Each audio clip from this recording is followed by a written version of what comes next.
देवकी और वासुदेव ने देखा कि उनके सामने स्वयं भगवान विष्णु चतुर्भुज रूप में प्रकट हुए हैं।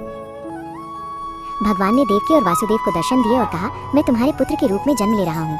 मुझे तुरंत गोकुल में नंद बाबा और यशोदा मैया के घर पहुँचा दो। वहाँ तुम्हें एक कन्या मिलेगी, उसे लेकर वापस मथुरा आ जाना। ये कहकर भगवान नवजात शिशु के रूप में बदल गए। वासुदेव ने शिशु को प्रणाम किया।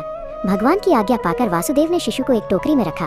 कारागार के सभी द्वार स्वयं ही खुल गए और पहरेदार गहरी नींद में सो गए। वासुदेव ने शिशु को सिर पर रखकर बाहर निकलने का निश्चय किया।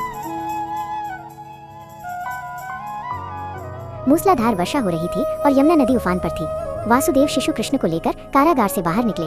उन्हें गोकुल पहुंचना था, जिसके लिए उन्हें यमुना पार करनी थी। वर्षा इतनी तेज थी कि उन्हें कुछ भी दिखाई नहीं दे रहा था।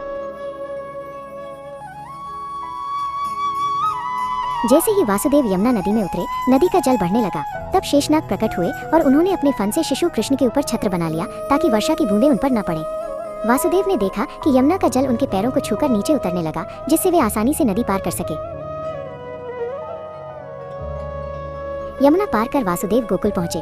वहां नंद बाबा और यशोदा मैया के घर के द्वार भी स्वयं ही खुल गए। सारा गोकुल गहरी नींद में सोया हुआ था। वासुदेव सीधे यशोदा मैया के शयन कक्ष में गए। यशोदा मैया के पास एक नवजात कन्या सोई हुई थी। वासुदेव ने बड़े प्रेम से शिशु कृष्ण को यशोदा मैया के पास लिटाया और उस कन्या को उठाकर वापस मथुरा के लिए चल पड़े। उन्होंने अपनी आंखों में आंसू लिए अपने पुत्र को नंद बाबा और यशोदा मैया के पास छोड़ दिया, ये जानते हुए कि अब उनका पुत्र सुरक्षित है और अपने उद्देश्य को पूरा करेगा।